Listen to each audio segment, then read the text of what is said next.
everyone, it's Raza Von Werder, aka Kelly Everett, speaking about my private and personal life. I'm hoping to get it all down on YouTube and other venues because I don't think I can have time, energy to write it all down. Who knows when I might die? I might die of a car accident. I could die suddenly of an illness. I could get Alzheimer's. I probably won't. I'll probably live to be 90 or 90 something. And none of these things will happen. But even so, I might be busy with other projects because writing all of this down that I'm going to say will take forever. And I want to get it all down. It's not about trying to make money. It's not about trying to do anything financial. It's about explaining to people who I am so that my legacy can continue and people will know who is the lady who accomplished the things she accomplished. What was her life like? Because people will twist your life around. They won't get it right. They will not get it right. You think they will, but they won't. You assume. Don't ever assume, because I've already seen what they've done with my life. Reporters and journalists who don't know anything, and mostly amateurs actually, and they make assumptions about who I am and what I am and what I do and why I did it and why I didn't do it, and a lot of the assumptions are 100% wrong.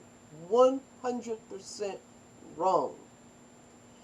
And how could they know? Anyway, how could people know unless you tell them? How could they know?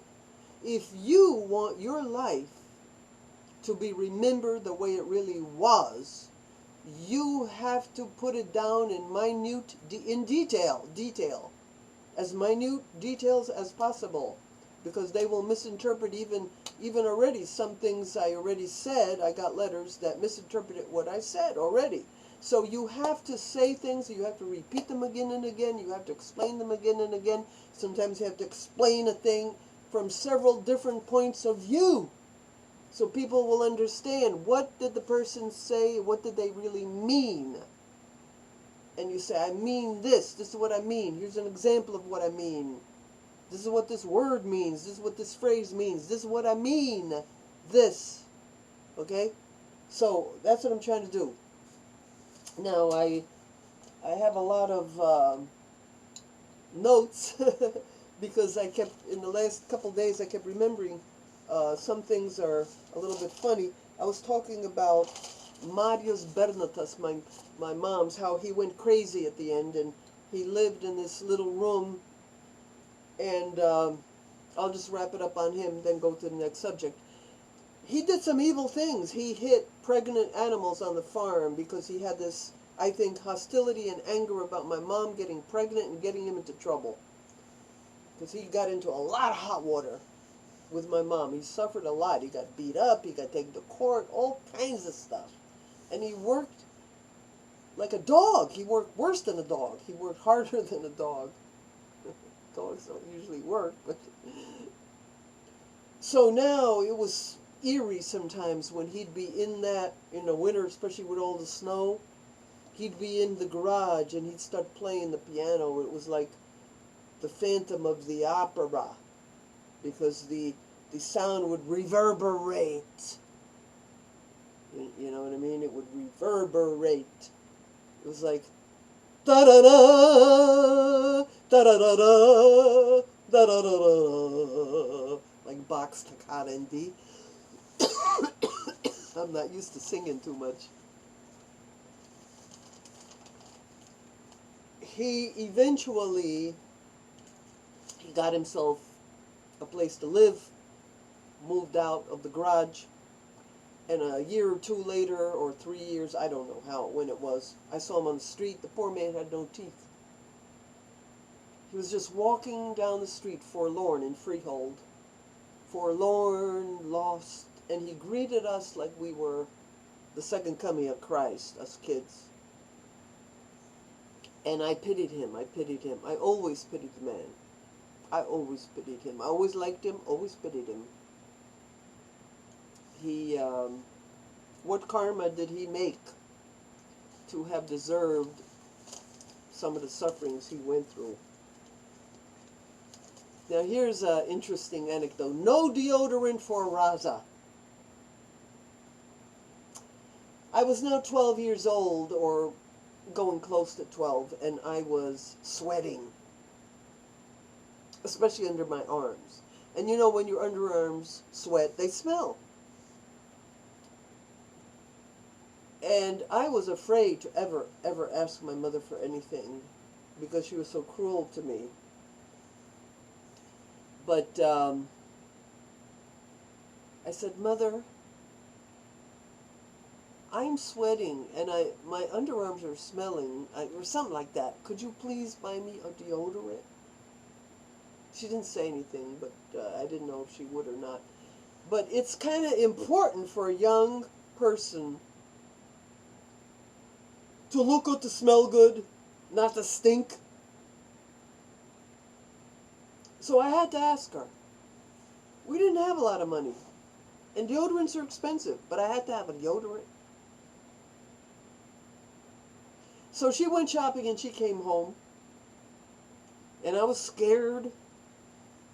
But timidly I said, Mom, did you get my deodorant? She reaches into a bag, and there at the edge of our kitchen was the hallway, and the hallway had a cement floor. And she got out this deodorant that's made, it's in glass, it has a roll at the end. I'm sure you've probably seen them. They used to have them that way. I don't know if they still do. So there's a deodorant made in a glass jar. And they're expensive. That's why I was afraid to ask her. And very angry that I dared ask for deodorant and she had to spend the money for deodorant for me, she picks it up and she threw it. There's your deodorant. Threw it where it fell to the end, across the entire room, to the end of the kitchen and into the hallway with the cement floor, and the deodorant broke. I was so startled and so shocked and upset that I started sobbing. But nevertheless, I knew it was my job to clean up every damn mess. And here I am kneeling, cleaning up the mess she made by breaking that deodorant.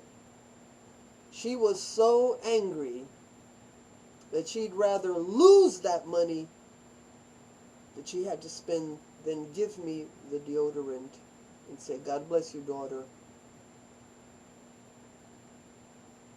And when I think about it later, why would she be so angry? She was angry, maybe, this is my imagination or my logical conclusions. She was angry because I was growing up. She was angry because I was beautiful. And I never thought of that. I never thought of that. I'm going to do an episode where I explain to you how they made me feel ugly. She was angry because everyone wanted me and they didn't all want her. I was just a kid.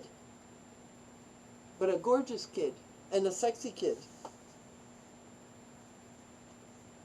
She was angry that I had the guts to ask for something. That's how much she hated me. It wasn't just that she was poor. And we were poor. We were poor. It was hard. It was rough. When our father wasn't with us anymore, it was rough. She got a new sugar daddy quite soon, Mr. Riley. And Mr. Riley helped us tremendously. And I'll get into that later. But this is called No Deodorant for Rasa.